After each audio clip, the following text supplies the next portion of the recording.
start this second part of today's event. We have the two parallel sessions, and we have a round table that will focus on the challenges of logistics with a careful eye for intermodality. My name is Giulia Smaniotto. I am a consultant. I am currently working mainly on promoting business development,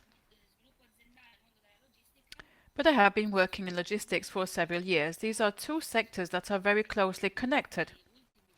And this is true, especially in recent decades, where logistics have increased their important role for the development of businesses and also for the development of business models. In the Logistics Academy, I focus on logistics processes, on training in issues associated to supply chain management. So what will our focus be in this roundtable? We will first and foremost focus on the current scenario, the current outlook, especially in our specific territories. We will have an overview of the global prospects and the trends as they apply to our territory in terms of industrial production, trade, and logistics, and how they interrelate. We will be talking with one of the most important intermodal operators. We will be working with the North Adriatic Seaport Authority, with DB Cargo Italy, and the freight village of Pordenone. We will be focusing on the professional training and education requirements to support the growth of this segment. And we will be talking on this with the main players within this sector. We will be listening to ITS Marco Polo, the Veneto region, and then there will be a focus from abroad again on logistics connected to the Adriatic and the Ionian Sea, and we will be listening to the experiences of Albania and Slovenia. The outcome of this roundtable will be an understanding as to how the prospects of the global supply chain are changing and how these impact the world of logistics and in particular intermodality within our territories, and how the awareness, the cultural awareness, if you like, has changed in terms of training requirements in order to focus on these new needs and requirements. I shall also focus on the three main social impacts of the intermodal system that have been points for reflection and great food for thought for businesses as they reflect on their business model, starting from globalization, how globalization has been developed worldwide, and how the globalization model has impacted logistics, which have become a strategic feature to support entrepreneurship and industry in general. The Amazon effect is the second point that we will reflect upon, how enormous global players have increased awareness vis-à-vis the need to optimize and improve logistics. And then last but not least, the issue of logistics and the need to really very carefully manage the supply chain, and this is what we have seen this year in particular with COVID-19. Intermodal logistics means infrastructure first and foremost. From the point of view of the resonance of general culture, it means environmental protection. Let us therefore start with the scenario focusing on global trends and prospects with a reference to businesses, and we'll be talking to Mr. Vender, the CEO of DB Cargo Italy. I don't see him actually amongst the speakers, but there he is. Hello. Thank you. Thank you for being here this morning. As I was saying, we would like you to give us an outlook from the point of view of an intermodal operator who can give us an overview of logistics and intermodality and how they have become central also in consideration of what has been experienced this year with the management of the pandemic, and of course also on the need to manage the supply chain. I think here I have shared my presentation. I hope that you can see it on your screens.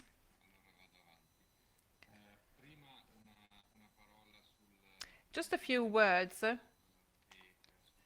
on DB Cargo Italy. DB Cargo, the German railways, is one of the main operators in Europe. It owns 1 out of 5 trains moved in Europe. So it accounts for 1/5 of the European market. The map, which I am showing you here, provides you an overview of our network. The darker countries are those where we have a direct presence. 4.4 billion is the turnover, almost 30,000 staff, enormous numbers. If you look at the network, 4,200 terminals or industrial plants, 140 rail ports, single trains and diffused transport systems, and transfer from railway to road networks. And then we see the fleet, 2,680 locomotives, 83,000 wagons. And here we can see the tons per kilometer. As you can see, we really are rather large. And we are present in numerous countries in Europe. DB Cargo Italy is the Italian segment of DB Cargo. It is a joint venture which is 60% held by the German railways and 40% held by the regional railway network. In particular, it is the same group that has Trenord, which is rather large in Lombardy.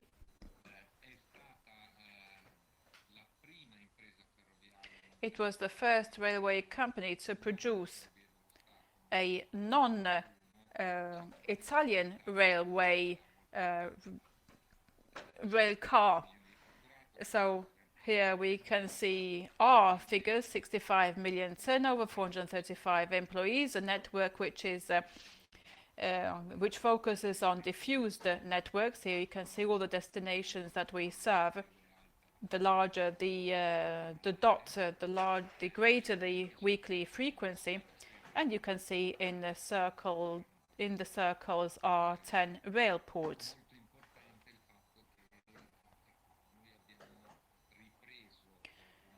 We have regained the diffused railway and railport system that has almost totally been abandoned by the national operator in the last 15 years. We have 2 main hubs. We have Chiasso, which, although it is in Switzerland, serves the entire northern area of Italy, from the Gotthard Pass up to Mannheim.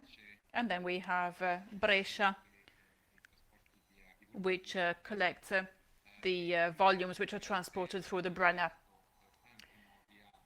We have opened recently some hubs. The most recent is Cervignano. We have been operating out of Cervignano for the last 2 years. It is working quite well. And we have a connection from there to Slovenia through Tarvisio, connected also to Munich. Turin, to the west, is connected to France through Lyon.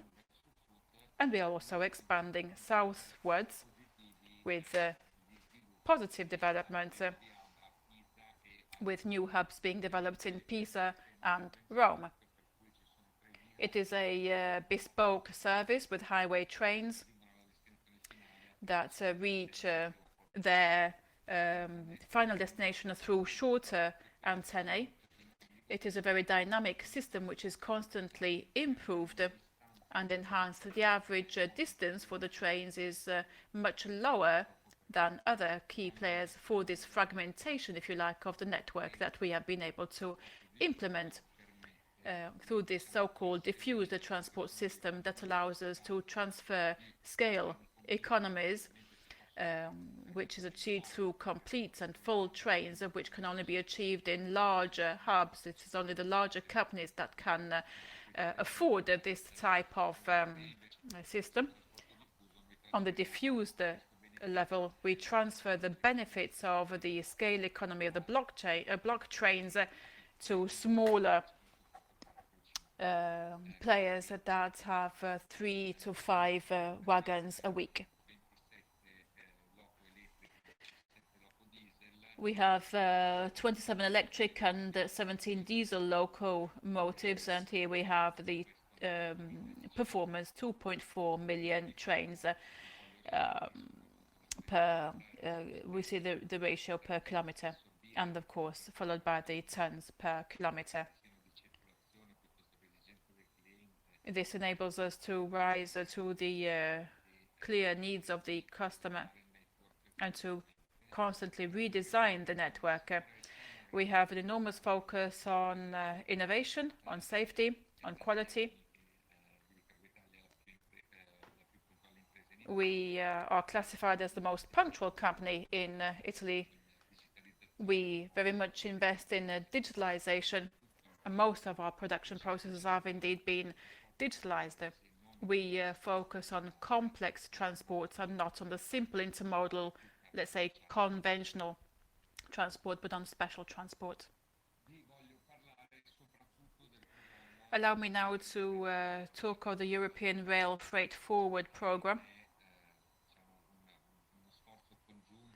which is a joint effort made by the main European transporters, which I will not list. Freight transport is accountable for 30% of the total emissions made in the transport sector, which is very high. In 2015, 275 million tons of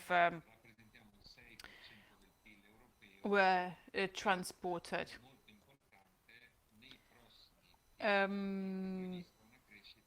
Here we see the GDP generated by this sector, GDP in Europe.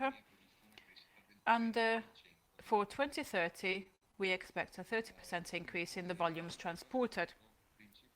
The main problem associated to transports are external costs, which are very high, and I will just list some of them. 275 million tons of CO2 generated, as I mentioned, which causes congestion. Transport also causes congestion.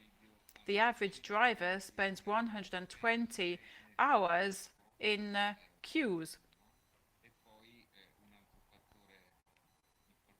And then another important factor is ascribable to the damage caused by the pollution. Pollution, it has been estimated, causes 45,000 deaths per annum and some 5,000 accidents, road accidents a year.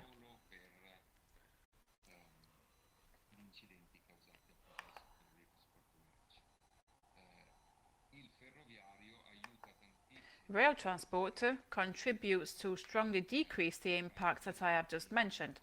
And just to give you some examples, it decreases accident rates by 85% compared to road haulage.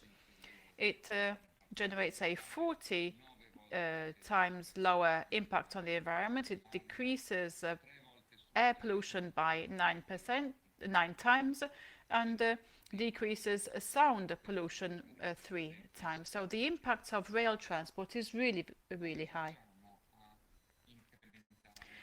What can we do to increase the intermodal quota?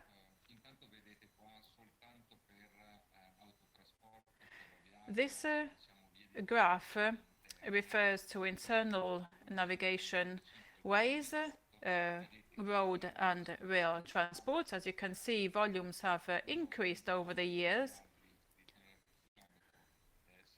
As you can see,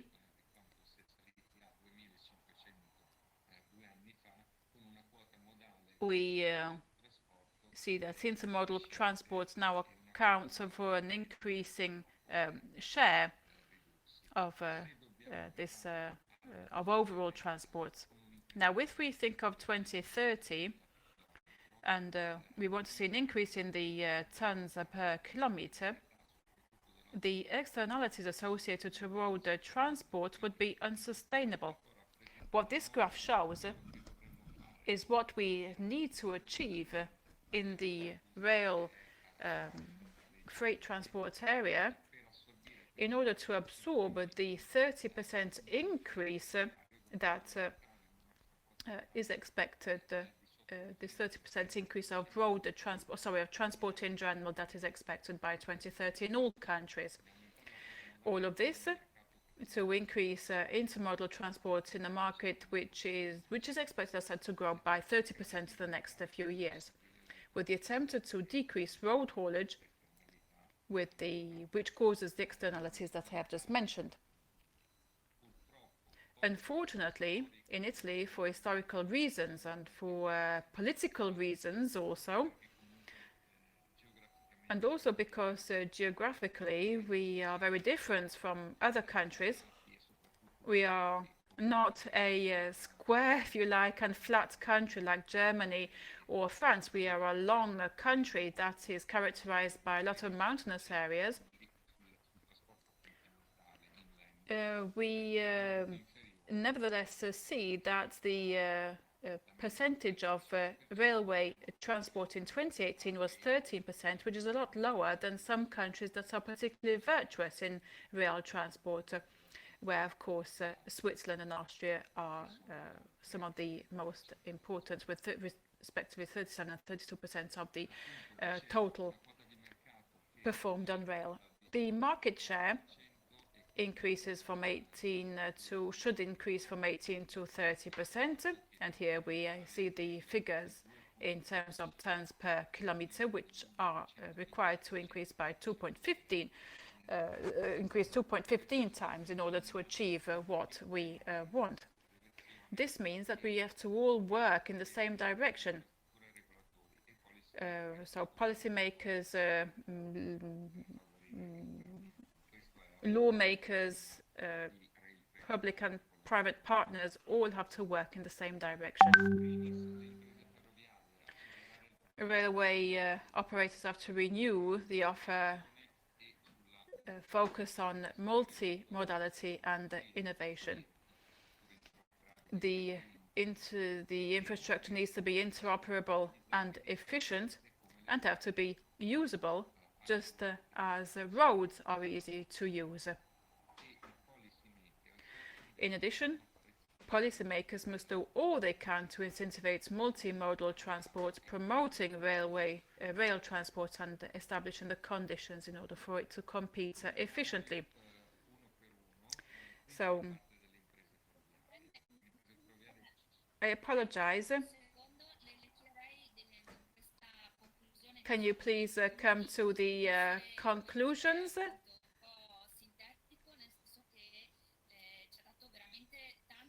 You have given us a lot of information, a lot of food for thought. So let us come to the conclusions in order for us to be able to hear all the other points of view that will be presented today. So if you can come to your conclusions with some take-home messages. Here's the text of the presentation, which I hope will be shared with everybody.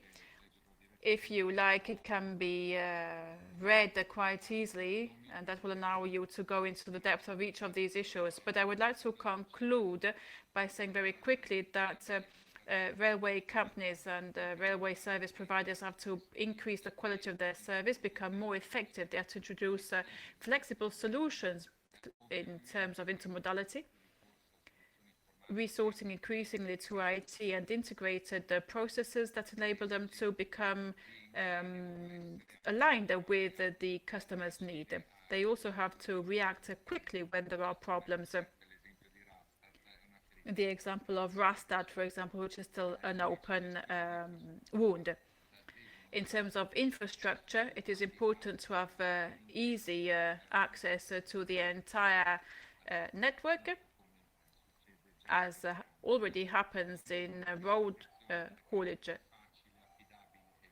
Ensure more easy traceability, simplify interoperability with the real-time information supplied to all the parties concerned, and then, of course, avoiding bottlenecks. Last but not least, policymakers, with the definition of a stable regulatory framework to support the segment to perform as best as possible, and also to create a level playing field, which is indeed a very important point if we consider and if we think of the situation in road haulage, with careful planning of the investments made. With this, I will draw to my conclusions, and very quickly, just 2 words on what has happened in the last year.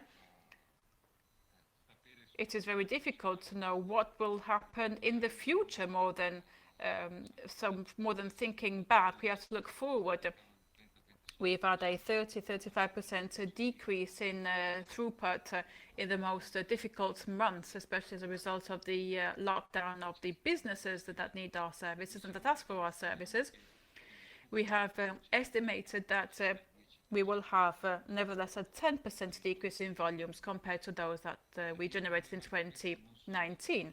The problem, however, is that this is not the result of an economic crisis, but of a lockdown. And the two things are very different. The economic crisis will come.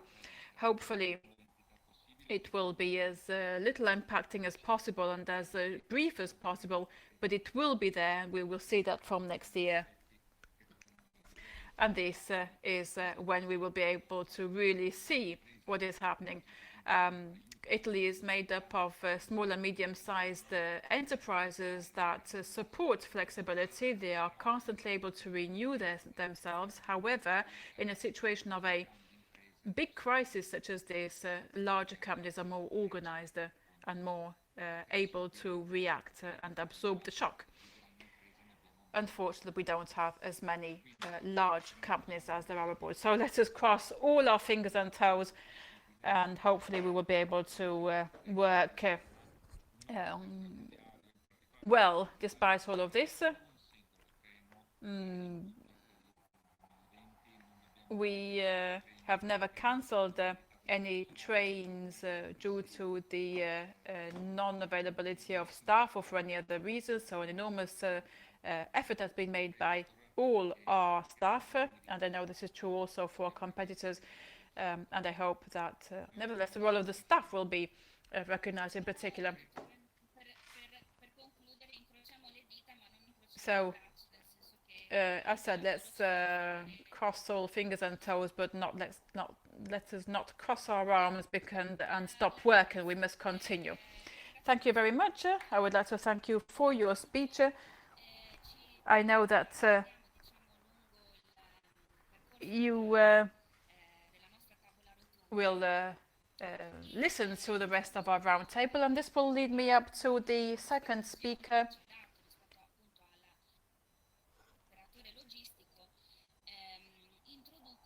And I am pleased to introduce the point of view of the North Adriatic Seaport Authority, we have Pino Musolino, the Special Commissioner of the Port Authority. Thank you. Thank you, Mr. Musolino. Thank you for being here.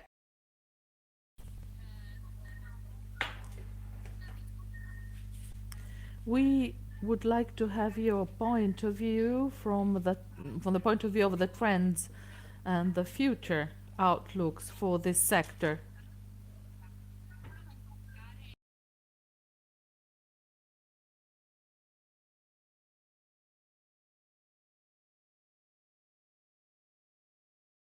Point of view of the Port Authority of Venice. The themes we are working on, while the previous speakers have provided a very good picture of the market, the role of the port system authorities is a role of planning and decision making from the point of view of a public authority. We turn to stakeholders. We are not a public institution like local authorities, like municipalities or regional authorities. We should play the role of facilitators. As the previous speaker has stressed, the need for infrastructures has an impact on our ability to use these infrastructures and to plan the creation of logistic chains on the other. On the themes we are discussing, we can say that we need a perfect alignment among the needs of the current market and future needs of the market with a good calculation of them and the planning of the public sector, because if as an authority we are late or we lack an overall planning of the development, we can certainly create bottlenecks, both infrastructural and administrative bottlenecks. And we also hinder the development of the operational capacity of the region. We lack, and I'm saying this from the point of view of education and training, we need a serious culture in this sense, an administrative and managerial culture, as decision making is made at public level. So even before we can discuss the punctual actions, we should aim at creating the necessary skills and competencies that should be widespread among both public and private stakeholders, so as to find a common language. This is not yet something we can find easily. The education and culture I was referring to is fundamental for long-term planning of the infrastructures, the times for infrastructure, the planning of infrastructure is a long-term planning. Creating a logistic platform, a road or railway connections requires years of planning, 3-4 years of physical realization. So we are speaking in terms of 10-year long plans. So it is important not to lose the chances we have available today and to keep into account the sustainability of our projects, not only environmental sustainability. If we think that a modal shift, not only in terms of railways, but also in terms of waterways, for example, we can take away 70 trucks from the roads, and this means creating the right infrastructures and the creation of an adequate system that can enable us to reduce maintenance costs and to reduce the level of risk of accidents. This would also improve urban mobility, and this has impacts also on the level of emission to be kept under control. So we should be able to think in a longer term planning, something that has not been done, at least recently, for the large networks of infrastructures. I am very glad the discussion on ports has developed in a positive sense. They were really neglected in the past, but if we consider the intrinsic functions of a port, it can serve as a connection between the logistic chains in the mainland and the logistic chains at sea. We can have an important railway operator that requires, however, to create a connection with the sea transport operators. Otherwise, this might hinder uh, the speed of the connection. We have to change our mentality because we had in the past extremely we had ports that were administratively cumbersome, and we have dramatically improved our managerial capacity. When we refer to connectivity and connectivity networks, we should consider that we are a port system that is included in a country with 16 port systems that should not compete with one another. We are still protecting our local interests in Italy. Venice, that should not cooperate with Ravenna. And this is wrong. As I was saying recently, the large increase in the activity in Trieste cannot be considered as a threat for the other port cities. If the railway network is strengthened, all nearby cities might benefit from this improvement. So we should favor competition if this will support our development. We should have a longer sighted approach because we should have wider objectives. We are just links in a chain, and this requires time and commitment and a change in our development strategy as a country, together with the large businesses that deal with the construction of infrastructures in our country. We should be able to plan in the long term, and we should also think and develop our action with a higher degree of resilience for our system. This COVID crisis has shown that rigid systems do not enable us to respond at the necessary speed and with the necessary strength.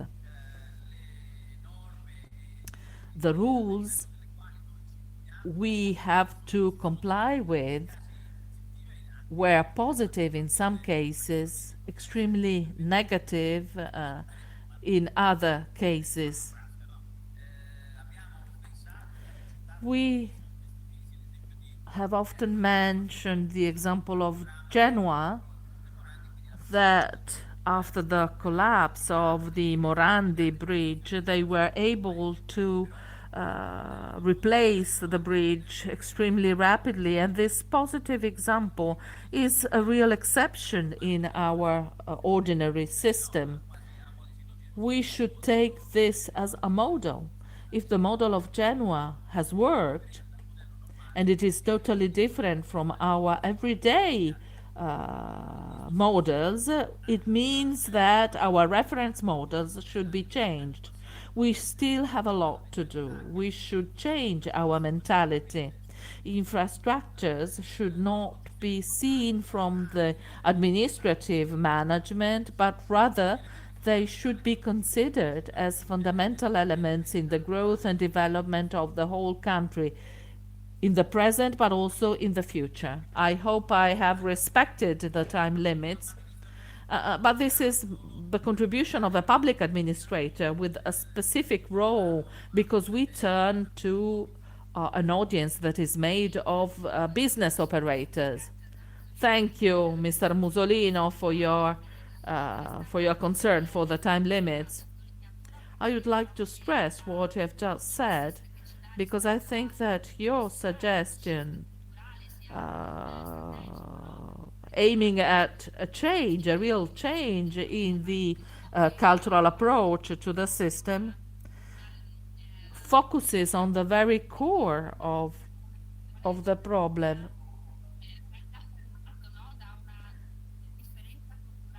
And we should overcome the difficulties created by different cultures and the lack of communication among correspondent operators that act in the same sectors. So you've given us the point of view of what is necessary to accompany the institutions to make the right choices and right decisions. Thank you, Mr. Musolino, for your contribution. Unfortunately, I have to go. I have a meeting with the ministry in a few minutes, so I have to leave uh, the conference. Sorry for being with you for such a short time. Thank you, Mr. Musolino, for what you're doing.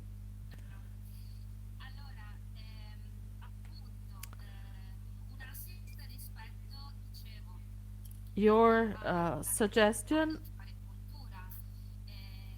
has focused on the need for a common culture, which is a critical element for all those who work in this sector.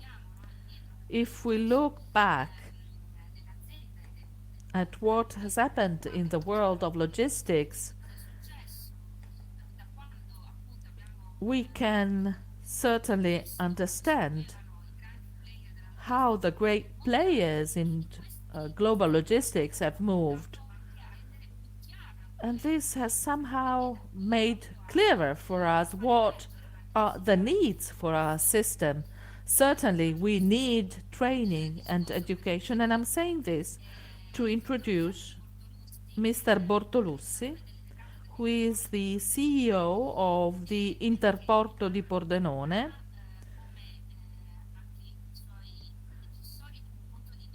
who will give us the point of view of a freight village operator.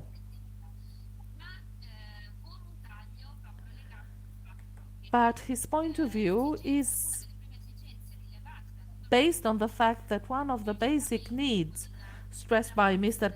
Bortolussi is the training of the operators. Mr. Bortolussi, thank you for being with us. I leave you the floor. You also have slides, so I leave you the screen.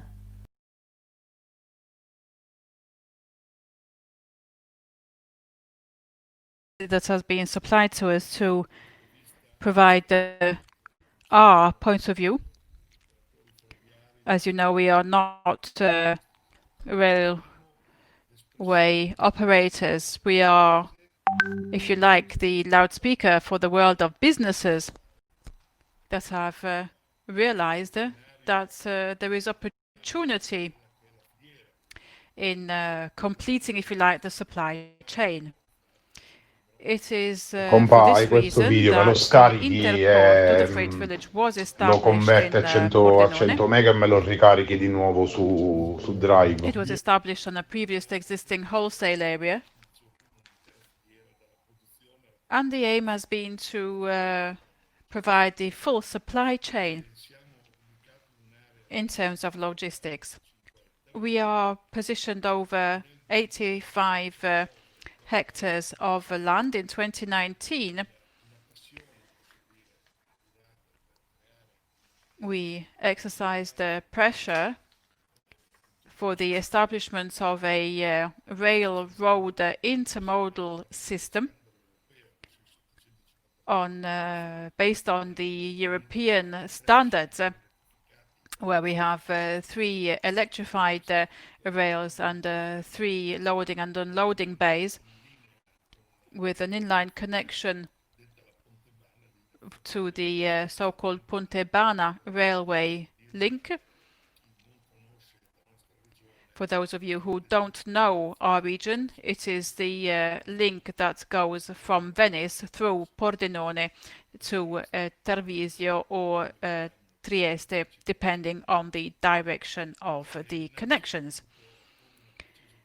It was established with a clear will to help the companies in this area. After a year, we have more than 20 rail cars per week, with the aim of achieving our aims as soon as possible. The network is very new. It has been completely financed by the Friuli Venezia Giulia region, which strongly believes on the importance of this node. We are on the border with the Veneto region. 33 billion worth of exports are generated in this area, and our let's say the hub that we focus on is of course Pordenone itself, but also Udine, Trieste, and up to Venice.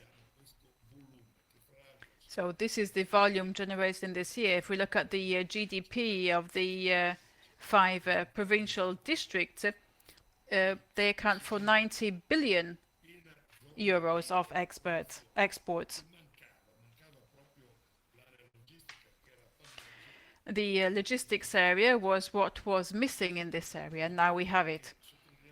I would also like to highlight another feature, as it was not built for the sole purpose of providing greater speed to our goods. The aim has also been to focus on environmental issues. Indeed, we have created enormous photovoltaic park. We have boosted the policies aimed at using LNG, and we have also implemented all the systems that enable us to have the full range of services available here in the freight village.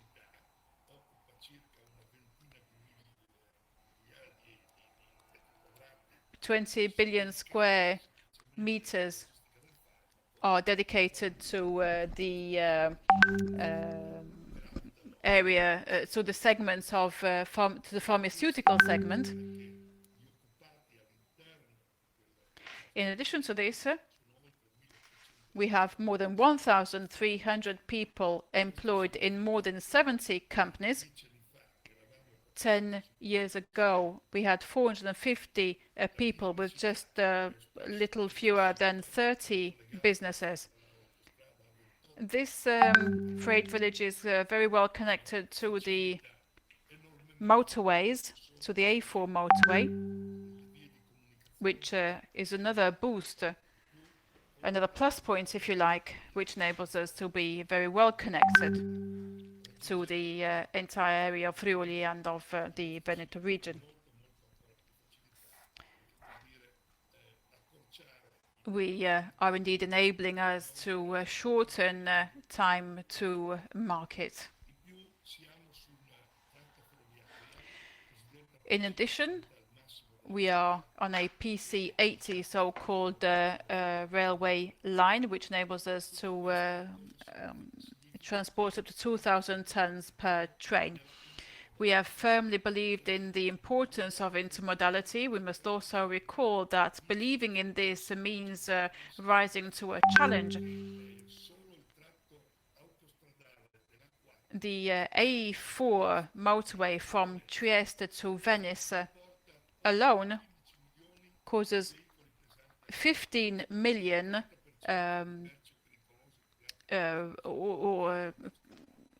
leads to an enormous number, the number that I just mentioned, of lorries.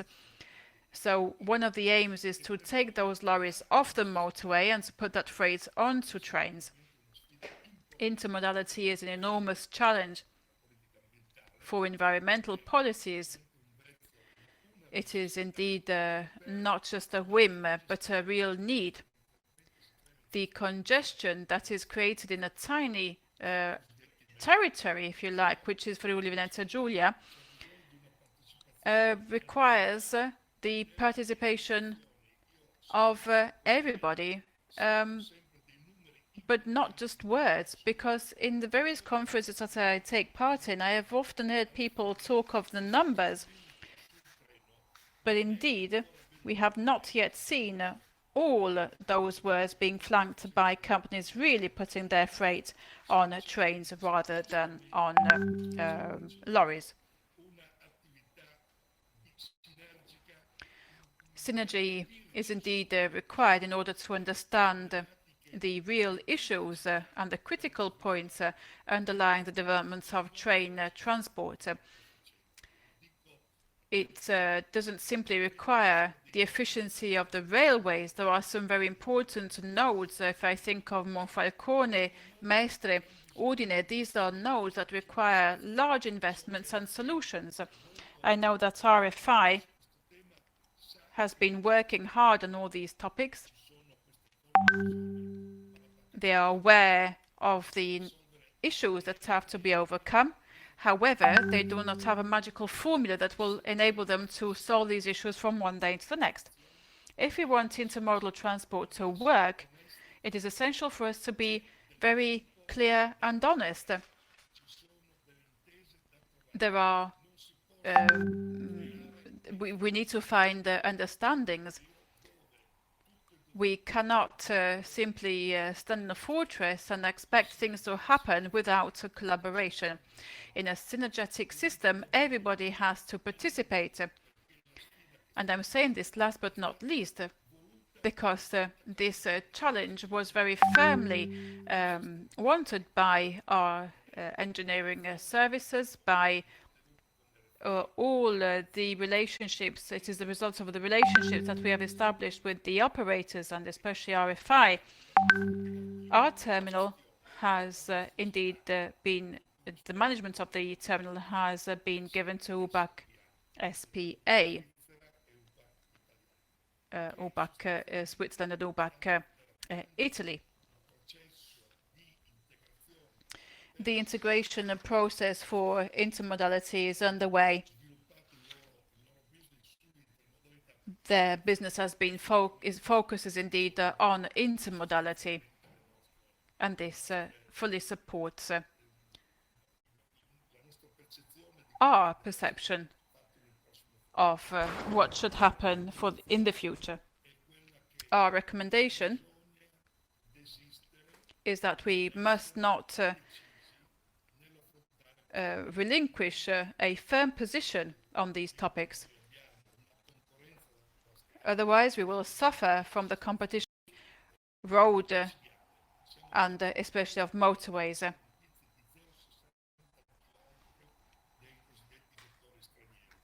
If we look at the costs which are applied by foreign transporters,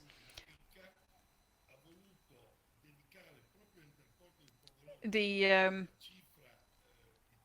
region has supported with 300 thousand euros, the freight village. This shows that the region firmly believes in the importance of our services. Thank you, Professor Mr. Bortolussi, for your speech and for the figures that you have given us, and for the outlook to support the companies, the businesses, the entrepreneurial fabric in general of the territory, recognizing the importance of the freight village of Pordenone. If I may, I have forgotten one very important thing that I wanted to say. The freight village, together with the Marco Polo Airport of Venice and the Nautical Academy in Trieste, has set up some courses in intermobility. They are 2-year courses. We are very proud of them because they do look towards a promising future. Thank you. Thank you, Mr. Bortolussi. And you read my thoughts, because I was just about to ask this same question to you. What is your focus vis-à-vis training for those people who will support this type of project and a similar project that will have to be integrated within what you are doing within the intermodal sector? Thank you. Thank you. And let us focus on the need to bring together skills, knowledge for the operators that are already work in the logistics area, new operators. And I'm thinking of the increasing automation that we have in all our segments. Let us now focus on new models to face logistics and intermodality. And we will ask Mr. Fabio Menin to give us a presentation. He is the Director of the Educational and Training Departments of the Veneto region.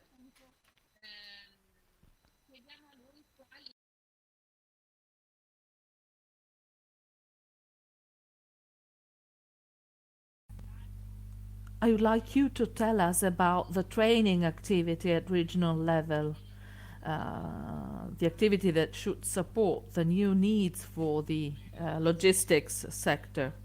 Thank you for your invitation. Bortolussi has already mentioned a course that has been launched, TS technical secondary schools.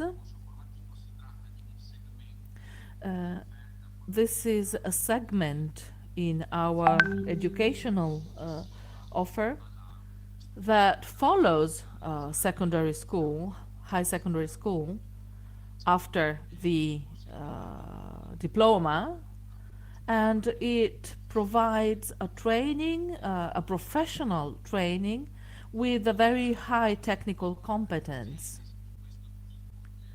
The development of this type of public courses, educational courses, is a decree law passed by the previous government. So for 10 years now, we have gradually developed in our territory courses that collect regional resources and state funds in order to develop a significant educational supply for our students. The numbers are very small for this secondary type of education. A 2-year course that provides you with a high technical diploma. This is the framework into which we provide our education for logistic issues, logistic themes.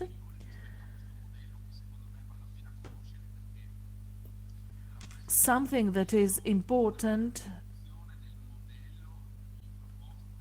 This is a revolution, a real revolution for our institutional educational courses, because these new educational courses are structured according to the needs expressed by the companies, by the businesses in a certain sector. A few ideas, starting from the planning of the profiles that are defined at territorial level. We have some areas that are nationally defined, but the set of competencies required is decided at local level. So the planning of the curricula is made together with the businesses. In Veneto, in the Veneto region, the president of the ITS Foundation, this mini university, allow me to say so, developing the educational courses, the president of the different institutions in this region is an entrepreneur in the sector. He is perfectly able to understand what the businesses in the region need, and the educational and training activities are carried out within the different companies. And what is done at school level is developed in terms of laboratories. So it is a 2-year course that is closely connected to the needs of the businesses and will naturally provide a job for the students with results that are totally different from other similar courses. 83% of the students who at national level complete their technical courses, 123,000 students at present, very few if we consider the need at national level, 83% of them immediately find a job. The percentage in the Veneto region approaches 90% of the students. So if these students decide to find a job, they find an outlet at once. And this is the objective of these courses. Another element I would like to describe that characterizes our model is our attempt to go beyond the self-referential model we have in our educational system. The legislator has decided to have a third body to measure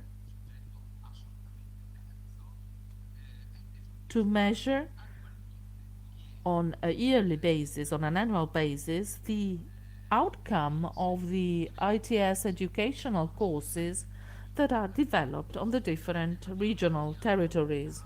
Every year, therefore, we have a list of the best and of the worst courses organized at local level. This is something really important from my point of view that should be considered for its impact on the life of the students. The outcomes of these educational processes, the international connections, the role of the businesses in these courses, but also the very process and the product we offer, the value of the course in terms of employability. Well, all of this is measured, and we have a yearly report that provides us with the results of the different courses, and this can certainly stimulate competition and the improvement of the quality of the service provided, and the understanding of what are our points of strength. The Veneto region, in this sense, is a region that emerges among the others for its results. On the monitoring activity for 2020, out of 187 courses, 97 were awarded with a especially positive result, and out of this 96, 18 come from the Veneto region. The result is an excellency in terms of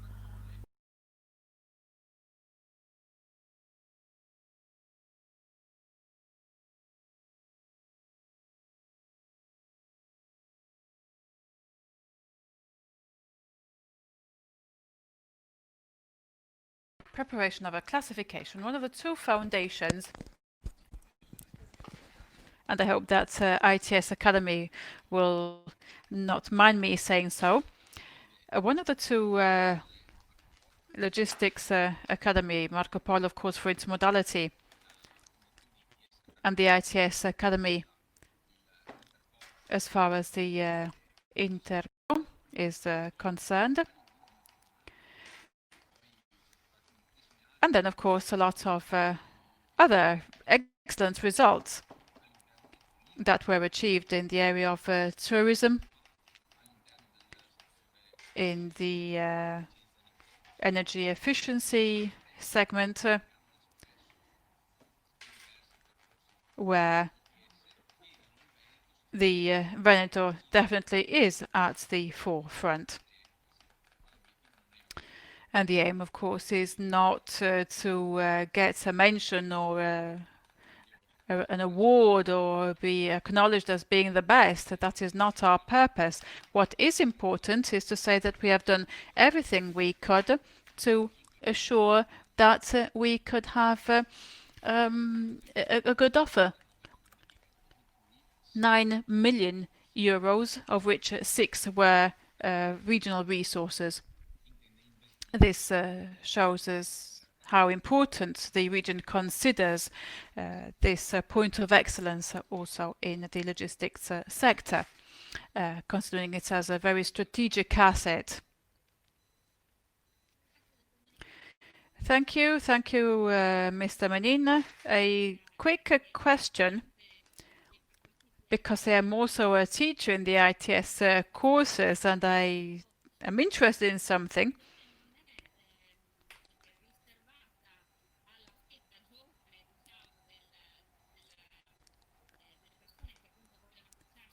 For the people who would like to work in logistics, these courses are indeed interesting. The ITS course is, of course, tuned to youngsters who have just come out of school, mainly from vocational training schools, and of course there's a diversification based on the type of school attended. It is obvious that it is a tool that can quite easily be used by people whose educational past is a bit further back in time, if you like, so older people. We have tried to make some experiments on technical activities in the logistics sector, which might be an interesting opportunity. People who have a high school diploma or a professional qualification, or who have professional skills that have been acquired in formal context, can perform a technical specialization pathway which is equal to the 4th level So those who would like to develop their skills, reshuffle them, if you like, and reorganize them,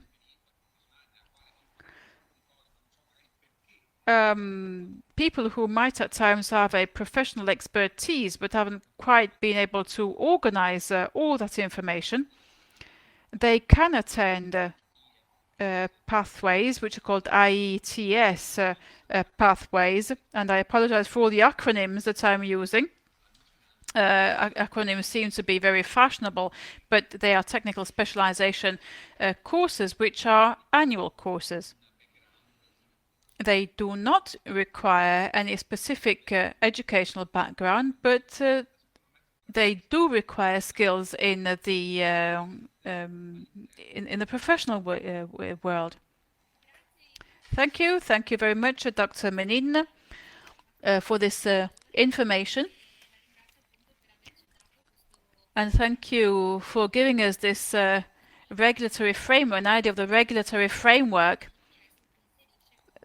on which the ITS, the experience of the ITS was based. It is a training system which is a little bit different from the traditional training pathways that we have in Italy. And this is also an alternative to academic training and education. So very much. And now we have our next speaker.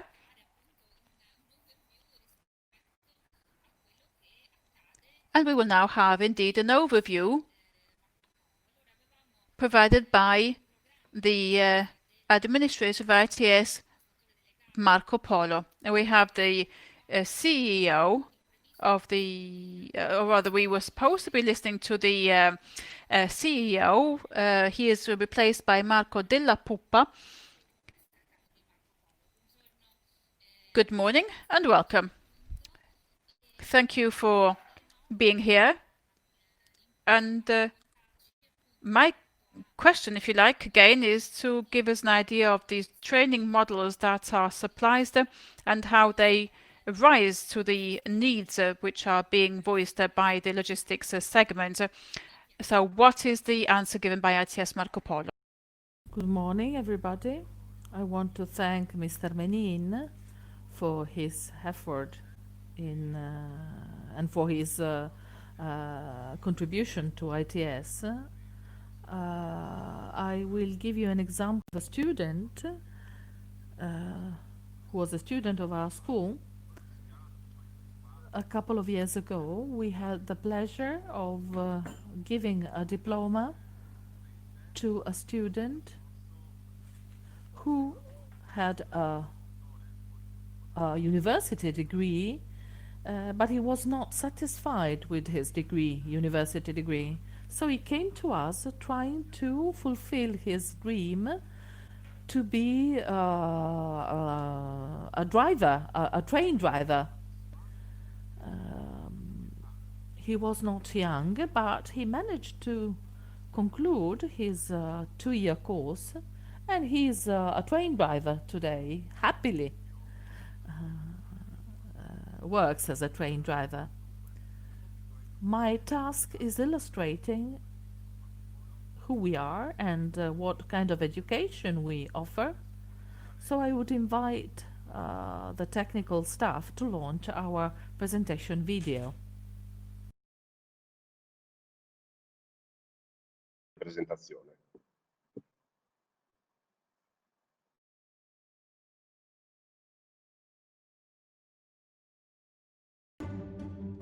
Com'è la vita? È fatta di partenze, bivi, cambi di direzione, scelte, frenate e ripartenze. Dopo le scuole superiori le strade tra cui scegliere sembrano infinite e imboccare quella giusta un'impresa quasi impossibile. Io mi sono dato una mossa. Mi sono guardato intorno e quando a 2 passi dal porto di Venezia ho scoperto l'ITS Marco Polo Academy, ho sentito che era l'opportunità giusta per partire. Un istituto tecnico superiore, un percorso biennale post-diploma, perfetto per me che desideravo continuare a formarmi e crescere, ma anche imparare un mestiere. Con i suoi corsi, la Marco Polo Academy mi ha dato la possibilità di trovare la giusta rotta nel coniugare professione e passione.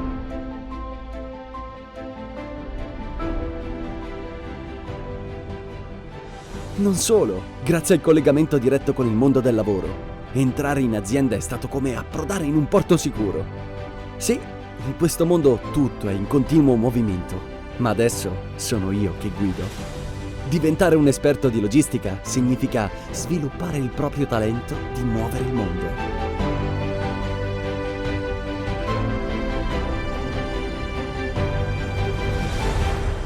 ITS Marco Polo Academy. Talenti logistici.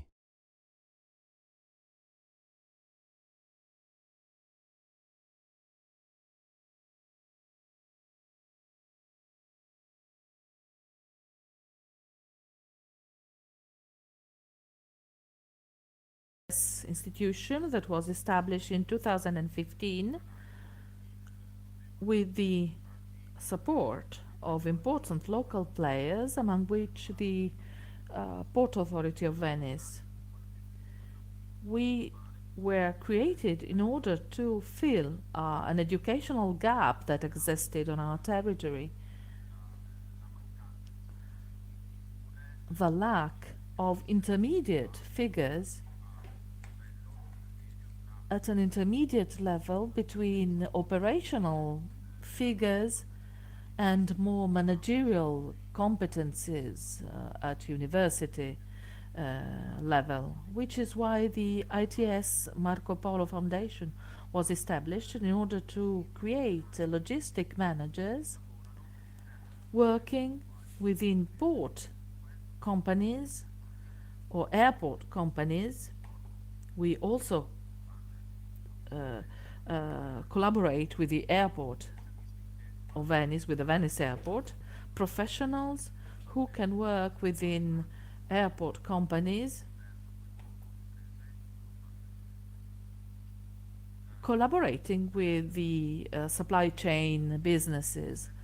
In order to work as an ITS, we need to have 5 founding partners. Educational institutions, schools or universities. We need the collaboration with the Agency for Labor, businesses, local stakeholder, and local authorities. We need at least one of these 5 categories, one participant for each one of these 5 categories. We felt the need for this type of course, so we had at the start of our course 19 participants, and then we included even more participants, high school institution that should lead the ITS activity. We have managerial companies, we have the Compagnia Lavoratori Portuali, we have stevedores, trade unions, we have road haulage, logistic companies. We also have a partner that takes care of the railway management in the port area. The Metropolitan City of Venice is a partner to our institution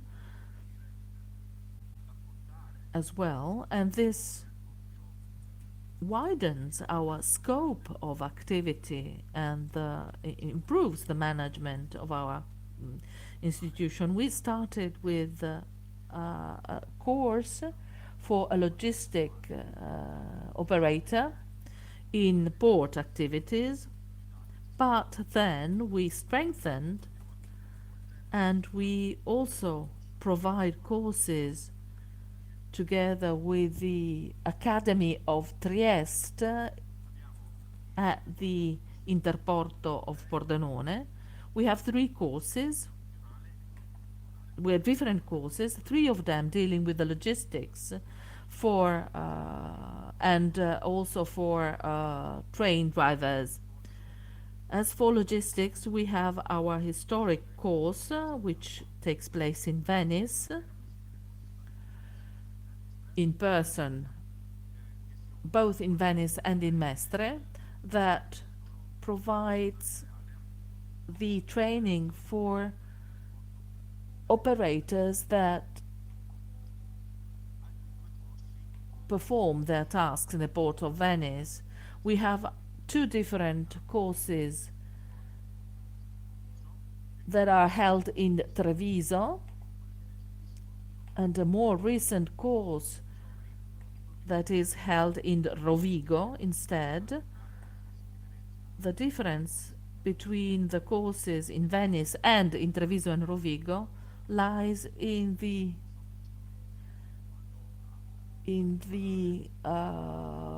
approach the students adopt during their course. In the course in Venice, they focus their attention on the theme of forwarding of goods and the transport details, the management and the tracking of transport from the point of view of logistics. In Treviso and Rovigo, instead, the approach is in the sense of the manufacturing company. So the operator will have to organize and manage the logistics within the manufacturing company, and then we'll have to create an interface, we'll have to create a contact with the operators from the forwarding companies, for example, thus organizing the whole journey of the goods.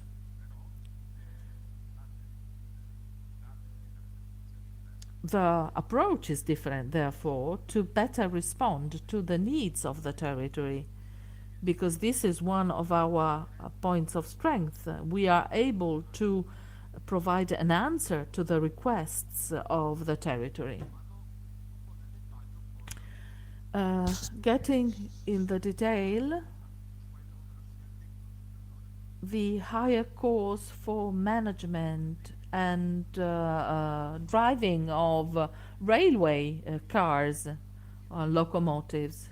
It is the railway ITS course.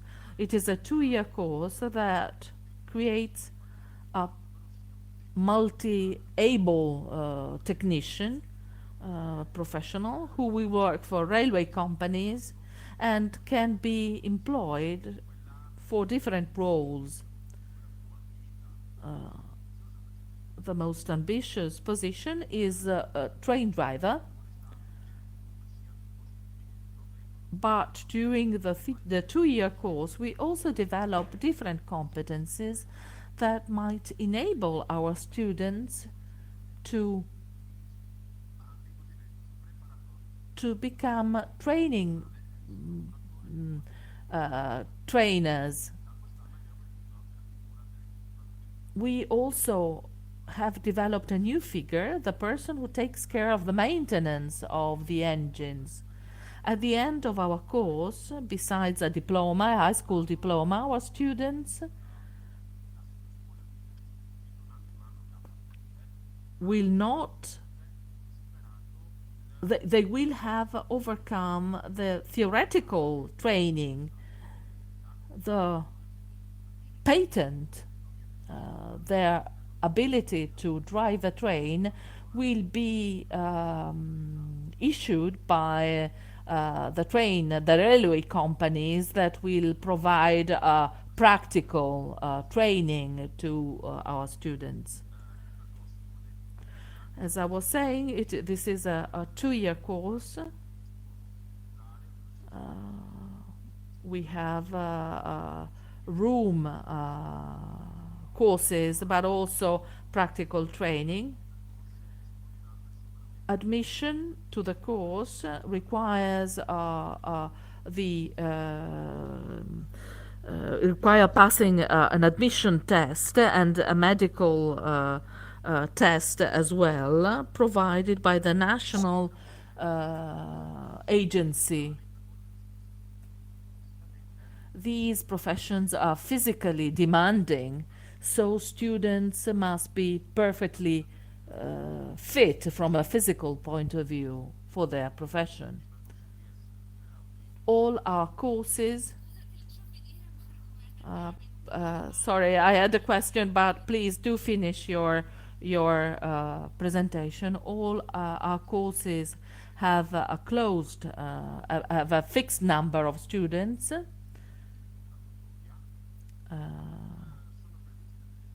We have intermediate tests because at the end of each educational module we have an exam which gives the possibility of continuing the course but also provides an intermediate certificate. At the end of the 2-year course we have the state exam with an external commission that will issue the diploma. So not only professional training, vocational training, but also an educational certificate. Our courses are funded by the regional authority, and the families of the students will only pay a subscription fee, very small, that provides the student with the possibility of buying the different materials. And that is it. Thank you, Marco, for this very specific description of the courses.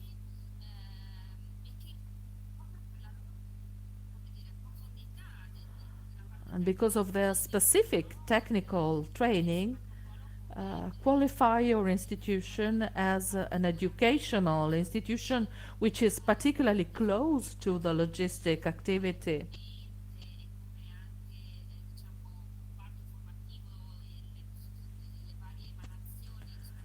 Because the different proposals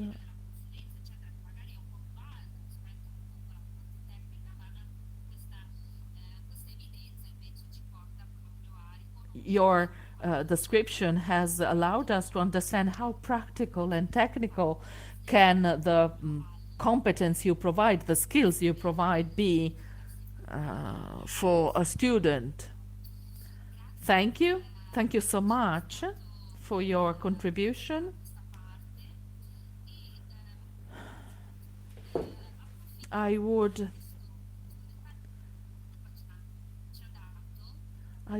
take advantage of your speech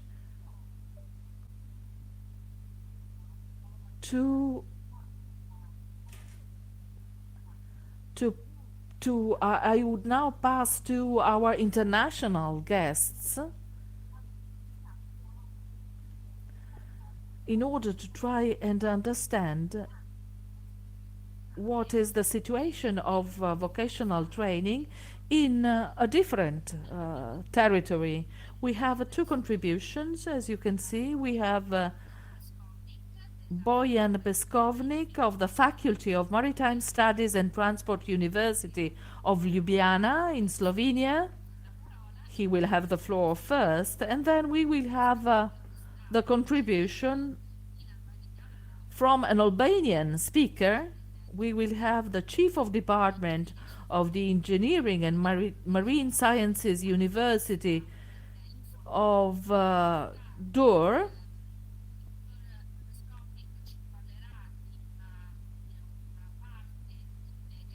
Mr. Beškovnik will tell us of the activity in a foreign country, in a third country that is still operating in the Adriatic, so the themes and the problems can be shared. So we will try and understand how Slovenia has developed a response to the needs of the companies. The speakers will provide their contributions in English, so you can choose the Italian translation in the translation box. The floor to Mr. Beškovnik, whom I thank for being here. Grazie. capisco e parlo un po' l'italiano, ma parlerò in inglese.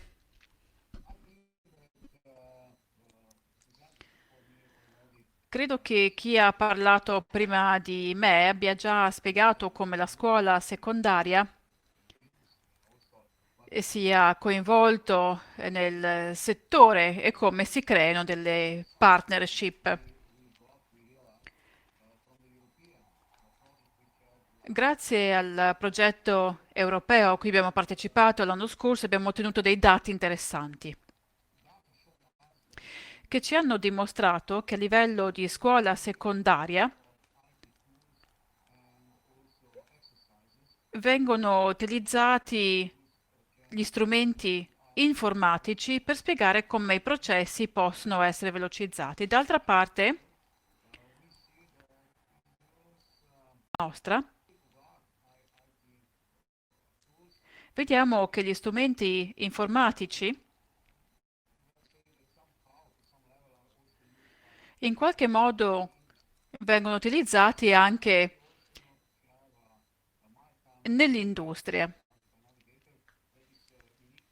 Il ruolo del navigatore nautico è veramente unico e l'uso di questi strumenti, di questi equipaggiamenti, è molto importante ed è quindi molto importante che anche il corso di studi affronti queste problematiche.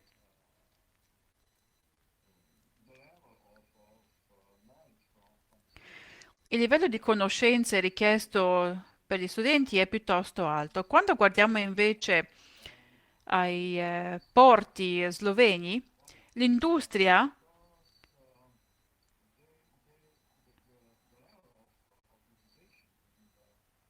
riconosce che il livello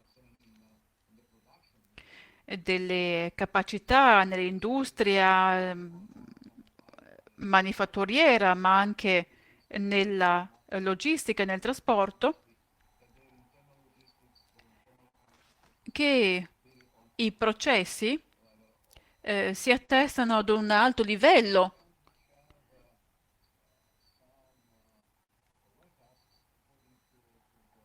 e penso anche ai magazzini e il modo in cui vengono gestiti. Le analisi fatte dalla Camera di Commercio slovena ci dice che il 40-50% dei magazzini non usano ancora strumenti informatici come sistemi di gestione del magazzino e che molto spesso utilizzano il formato cartaceo nei processi di inventario. Ecco perché dico che non tutta l'industria è allo stesso passo per quanto riguarda la digitalizzazione. È quindi molto importante capire qual è la situazione del mercato, capire quali sono le esigenze del mercato e di rispondere a quelle esigenze.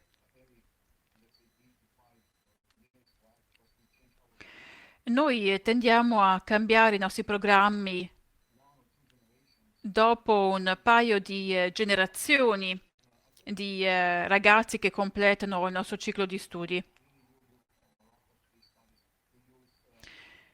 È molto importante per noi utilizzare i casi di studio, utilizzare i dispositivi informatici. A livello operativo, tuttavia, man mano che cresce l'intermodale, è richiesto sempre di più un focus sugli aspetti giuridici associati al multimodale. La nostra è una regione, uno stato piuttosto avanzato, siamo sul corridoio Adriatico-Baltico e dal punto di vista legale,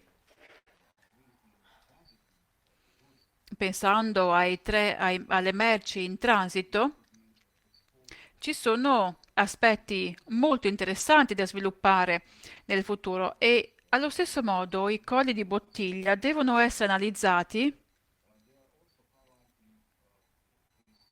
perché questi ci consentono di individuare quali sono i processi richiesti per velocizzare i tempi nei porti, ad esempio, per quanto riguarda la logistica marittima, e come combinare le diverse modalità di trasporto nelle diverse filiere. E questi sono alcuni dei segnali lanciatici dall'industria e che devono essere introdotti nei curricula proposti e che dovranno quindi essere insegnati.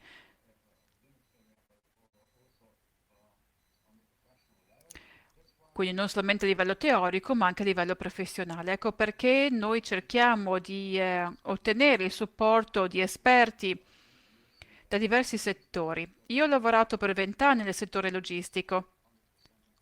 Negli ultimi 4 anni lavoro come ricercatore qui nella facoltà. Però questo mi consente di avere un po' il polso di quello che succede sul mercato e di capire quindi il punto di vista del mercato. Ecco, ho poco tempo a disposizione e vorrei velocemente solo raccontarvi che noi abbiamo solo 3 facoltà pubbliche che si occupano di trasporto e logistica, anche dal punto di vista ingegneristico delle infrastrutture. Quindi non abbiamo un'offerta così grande come invece abbiamo sentito esiste altrove. Ma credo che sia molto importante il fatto che noi lavoriamo molto da vicino con l'industria. Ecco, questo è solo un quadro molto generale. A General overview, which nevertheless leads us to the next part of the session. We have listened to a very interesting points of view. You've explained how important it is to find a uniformity also within the area of digitalization.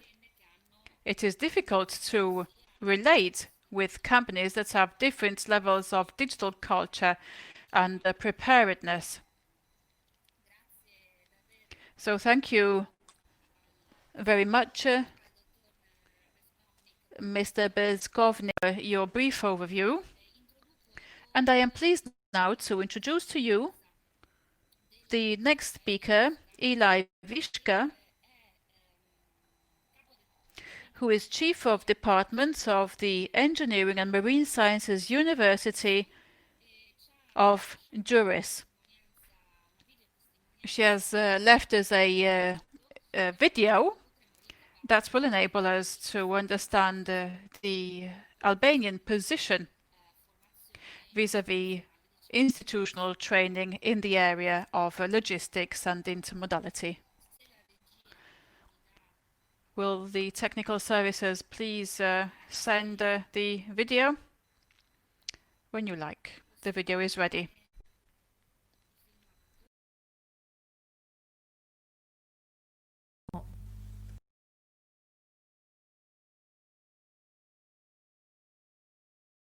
Studio professionale in Albania. Abbiamo diversi istituti di istruzione superiore che hanno aperto dei programmi di studio per la logistica e l'intermodalità e organizzazioni che trovano lavoro agli studenti in questo settore. Io lavoro per l'Università di Durazzo e abbiamo un master professionale per la logistica e la sicurezza, per la gestione del trasporto di terraferma e marina. Le autorità albanesi hanno approvato un percorso di studi per il trasporto ferroviario e l'Università Politecnico di Tirano e l'Università di Vlora hanno sviluppato programmi nel settore della logistica e del trasporto intermodale. Il Direttorato Generale del Trasporto via strada, nel quadro del Ministero competente dell'Albania, dà il suo supporto a questi corsi. Si tratta di corsi di formazione per manager tecnici, per il trasporto passeggeri, per diversi settori. Le aziende sono coinvolte per la parte di formazione pratica. Si tratta anche di cooperazione con istituzioni private, diverse istituzioni private che attraggono studenti e datori di lavoro e che collaborano per la definizione del corso di studi. L'Istituto per lo trasporto via terra, insieme all'Università di Durazzo, l'Autorità Portuale di Durazzo e altre autorità locali, secondo le linee in guida del progetto Interreg, stanno cercando di ottenere il sostegno delle autorità locali e delle imprese locali per la firma di un accordo quadro.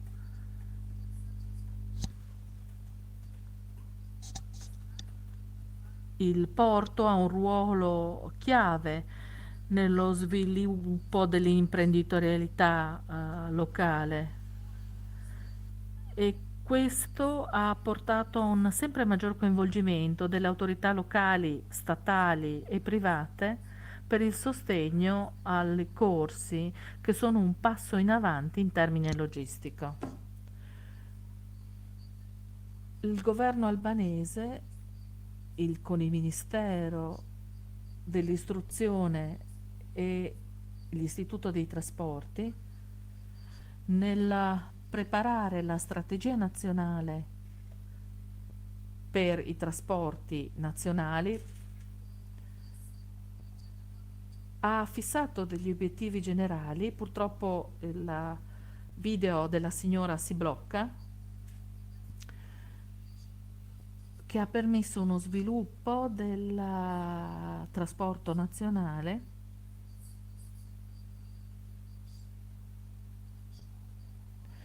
garantendo un'interazione importante con le corrispondenti autorità a livello europeo e internazionale. La creazione di figure professionali attraverso corsi universitari e la formazione attraverso istituzioni private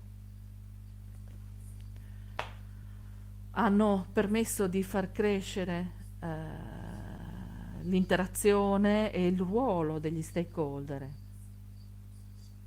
È importante che l'Albania occupi un ruolo fondamentale nell'espandere l'educazione e la formazione per quanto riguarda la logistica.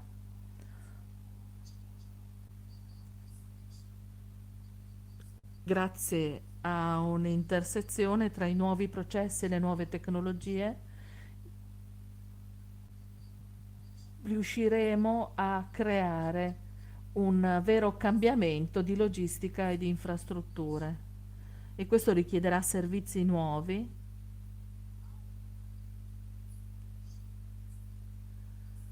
che possono essere anche offerti all'esterno, garantendo un vantaggio competitivo importante al nostro paese. Grazie.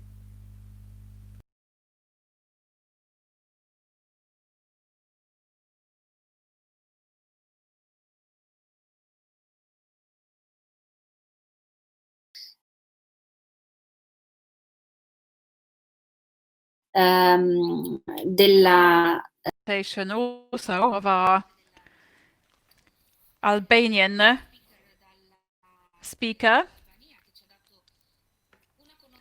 who has given us an additional point of view vis-à-vis the approach of the institutional approach towards education and investments in the area of logistics, especially for intermodality. So we have come to the end of our round table. We have seen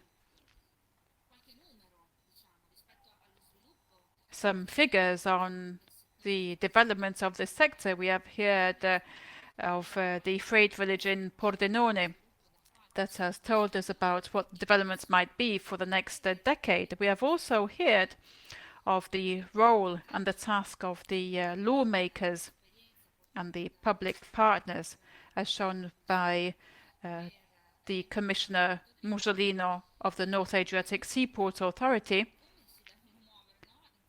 And we have tried to understand how the players can move within the regulation in force. What happens in Italy and what happens in the Veneto region in the area of training and education, with the consequences that this has in terms of rising to the need for qualified expertise in the industry, and then training requirements. We have listened to Dr. Menin, Mr. Menin of the Veneto region, who has told us how training tools can be organized, and after that we heard Mr. Della Pupa of Marco Polo Academy, who told us of how the training tool can be concretely applied to technical training associated to the Port of Venice.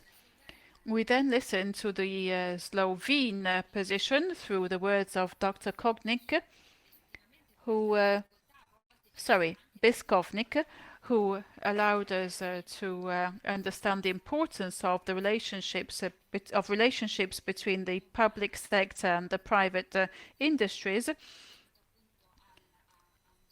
in order to establish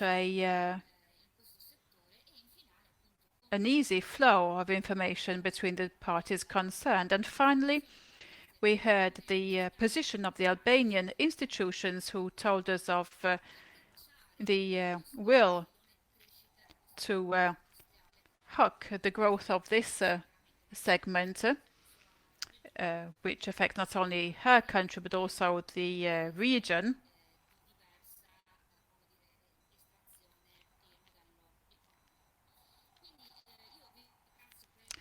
So thank you very much for participating. We are available, of course, as CFLI, to listen to your positions, to your comments on the roundtable which we have just organized together. I hope that we have been able to give you some interesting thoughts and tips for the development of the industry in the future within this segment in the upcoming period. So enjoy your meal, and we will see you soon.